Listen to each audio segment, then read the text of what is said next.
Hey guys, welcome to my YouTube channel The Golden Law. So in today's video we are going to discuss section 4 and section 5 of Limitation Act.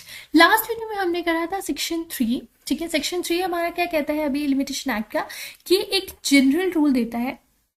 Section 3 जो है वो एक general rule देता है कि कोई भी suit, application या अपील को कोर्ट में फाइल करने का एक प्रिस्क्राइब्ड पीरियड होता है, एक लिमिटेशन पीरियड होता है, एक प्रिस्क्राइब्ड पीरियड होता है। एंड कोई भी पर्सन अगर बियॉन्ड दैट प्रिस्क्राइब्ड और लिमिटेशन पीरियड कोई सूट को फाइल करता है, किसी एप्लीकेशन या अपील को फाइल करता है, तो उसका ये जो सूट है वो क्या हो जाता है, वो डिसमिस हो जाता है, ठीक है। तो सेक्शन 3 क्या कहता है, ये एक जनरल रूल देता है। नाउ सेक्शन 3 के अगर स्टार्टिंग देखें तो वो क्या कहती है, subject to provisions of section 4 to 24, ठीक है।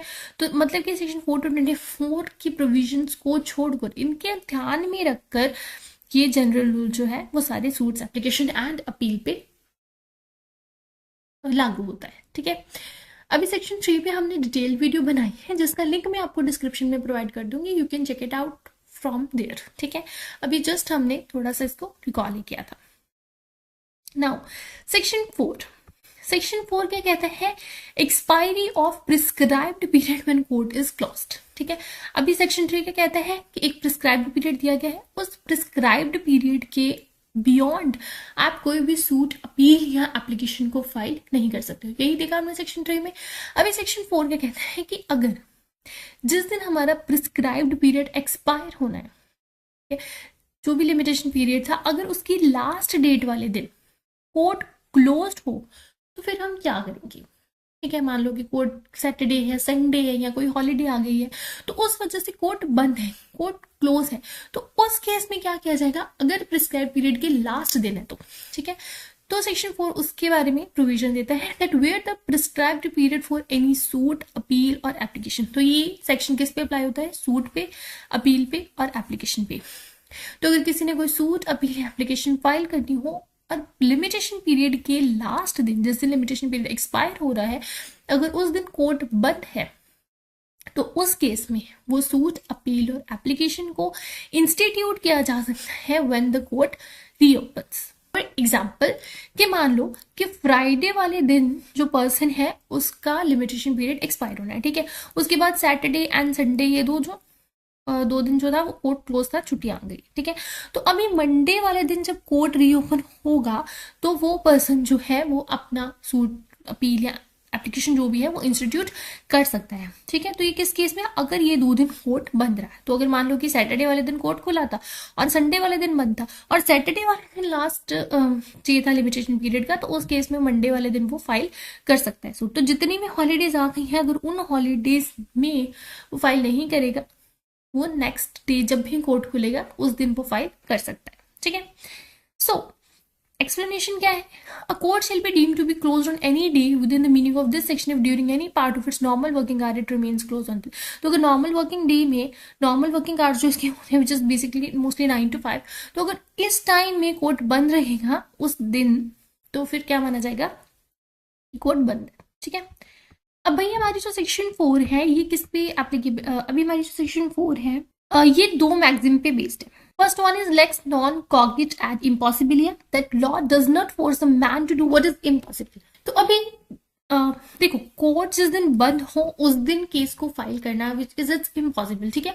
तो लॉ जो है हमारा वो किसी भी ऐसे बंदे को कोई भी ऐसा काम करने के लिए फोर्स नहीं करता जो इम्पॉसिबल। एंड सेकेंड हमारे actus curiae neminem gravabit, it means the act of court shall prejudice no man, कि कोई भी जो कोर्ट का एक्ट है वो किसी भी बंदे के लिए प्रेजुडाइज नहीं होना चाहिए। तो इन्हीं ये 2 मैक्सिम है, इस पे हमारा सेक्शन 4 जो है वो बेस्ड है, ठीक है। ये 2 केस लॉस करेंगे अभी हम। First one is Bishan Chand versus Ahmad Khan which of 1876 का केस है, ठीक है। इस केस में ये चीज हेल्ड की गई थी कि ये सेक्शन जो है वो लिमिटेशन पीरियड को एक्सटेंड नहीं करता, सिर्फ और सिर्फ ये प्रोविजन प्रोवाइड करता है कि अगर लास्ट दिन को कोर्ट बंद हो तो उस केस में पर्सन को अलाउ किया जा सकता है कि वो जिस दिन भी कोर्ट दोबारा से रीओपन हो उस दिन वो अपनी अपील, एप्लीकेशन जो है वो फाइल कर सकता है, ठीक है। Court will not be consider to be closed on holiday when it was open for the conduct of, अगर किसी पर्टिकुलर बिजनेस के लिए वो कोर्ट खुला हुआ है तो फिर उस दिन वो हॉलीडे नहीं मानी जाएगी, ठीक है।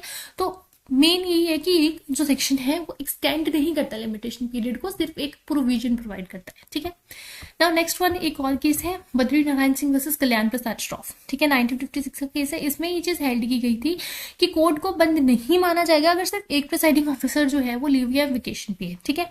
मतलब कि अगर एक प्रिसाइडिंग ऑफिसर लीव पे है या वेकेशन पे है और आप अपनी पिटीशन, एप्लीकेशन या अपील को किसी और ऑफिसर को प्रेजेंट कर सकते हो, तो फिर उस केस में क्लोज नहीं माना जाता, बिकॉज यू हैव ऑप्शन। तो ठीक है ना, अगर मान लो कि कोई भी और ऑफिसर भी नहीं है अवेलेबल जिस दिन जिसको आप पिटीशन, एप्लीकेशन या अपील फाइल कर सको, तो फिर माना जाएगा कि कोर्ट जो है वो बंद है, ठीक है। तो it was section 4। Now section 5, moving to section 5।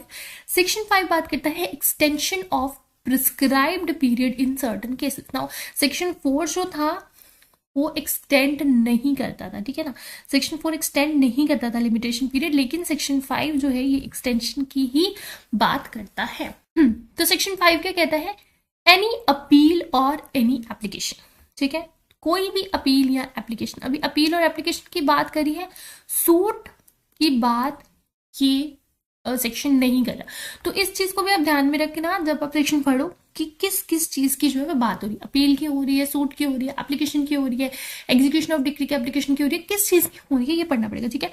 तो सेक्शन 5 कह रहे हैं कोई भी अपील या कोई भी एप्लीकेशन, सूट इसमें इंक्लूड नहीं है, ठीक है। तो अगर कोई भी अपील या application other than an application under any of the provisions of order 21 of the CPC 1901, तो कोई भी एप्लीकेशन एक्सेप्ट ऑर्डर 21 CPC में जो एप्लीकेशन दी गई है उनको छोड़कर अगर कोई भी अपील या कोई भी एप्लीकेशन फाइल करी जा रही है कोर्ट में आफ्टर द प्रिस्क्राइब्ड पीरियड, ठीक है, और अगर एप्लीकेंट या एपेलेंट, ठीक है, कोर्ट को सेटिस्फाई कर दे कि उसके पास सफिशिएंट कॉज था, कोई सफिशिएंट कॉज था जिसकी वजह से वो विद इन लिमिटेशन पीरियड अपनी अपील को या अपनी एप्लीकेशन को नहीं दे पाया, तो फिर उस केस में जो पीरियड है उसका वो एक्सटेंड किया जा सकता है। दोबारा से रिपीट कर रही हूँ कि कोई भी अपील या कोई भी एप्लीकेशन ऑर्डर 21 के अंदर जो एप्लीकेशन दी गई है उनको छोड़कर कोई भी अपील या कोई भी एप्लीकेशन अगर है, ठीक है, और वो प्रिस्क्राइब पीरियड में नहीं दी गई है, तो अगर प्रिस्क्राइब पीरियड के बाद वो कोर्ट में फाइल करा है और कोर्ट को अगर वो ये चीज मतलब कोई सेटिस्फाई कर दे कोर्ट को कि उसके पास कोई सफिशिएंट कॉज था, कोई सफिशिएंट रीजन था जिसकी वजह से वो अपील या वो एप्लीकेशन को विद इन दैट पीरियड नहीं कर पाया था, तो उस केस में जो कोर्ट है वो पीरियड को एक्सटेंड कर सकता है। एक्सप्लेनेशन की बात करें तो अभी हमारी एक्सप्लेनेशन क्या कहती है कि अगर एपेलेंट या फिर एप्लीकेंट को किसी ऑर्डर, प्रैक्टिस या जजमेंट की वजह से हाई कोर्ट की असरटेन करने में या कंप्यूट करने में कोई मिस्टेक लग जाए प्रिस्क्राइब पीरियड को, तो वो भी सफिशिएंट कॉज माना जाता है। अच्छा, अभी ये जो सेक्शन है इसे हम डॉक्ट्रिन ऑफ सफिशिएंट कॉज भी कहते हैं, ठीक है, एंड कंडोनेशन ऑफ डिले भी कहते हैं, ठीक है। तो अगर कंडोनेशन ऑफ डिले या डॉक्ट्रिन ऑफ सफिशिएंट कॉज के प्रोविजंस कोई मतलब पूछे तो उसमें भी हम यही सेक्शन डालेंगे, ठीक है। Next, condonation of delay. Section 5 of limitation जो है वो प्रोविजंस प्रोवाइड करता है about condonation of delay for appeal और any application. It does not extend to institution of suit और एग्जीक्यूशन ऑफ डिग्री। ये चीज मैंने आपको पहले भी कह दी थी। अभी ये सेक्शन जो है वो प्रोवाइड करती है कि सफिशिएंट कॉज आप शो कर सकते हो डिले की, लेकिन ये कोर्ट की डिस्क्रिप्शन होती है कि वो सफिशिएंट कॉज को एक्सेप्ट करके आपकी जो भी आप इंस्टीट्यूशन कर रहे हो उसे एक्सेप्ट करें या फिर आपकी एप्लीकेशन या अपील को डिसमिस कर दें, ठीक है। नाउ ये जो सफिशिएंट कॉज है इसे इंटरप्रेट किया जाता है लिबरली, ठीक है, लिबरल इंटरप्रिटेशन दी जाती है। मान लो कि अगर आपके पास इलनेस के कोई रीजन है, ठीक है, मिस्टेक ऑफ फैक्ट है या फिर काउंसिल की मिस्टेक है, ठीक है, काउंसिल मिस्टेक, ये सारी चीजें जो है ये सफिशिएंट कॉज में मानी जाती है, ठीक है। तो एक लिबरल इंटरप्रिटेशन जो है वो सफिशिएंट कॉज को दी जाती है। So this was the concept of section 4 and 5। I hope you like my video. अगर आपको कोई भी डाउट है you can ask me in the comments, and for more such law videos do subscribe and like my channel. Thank you guys.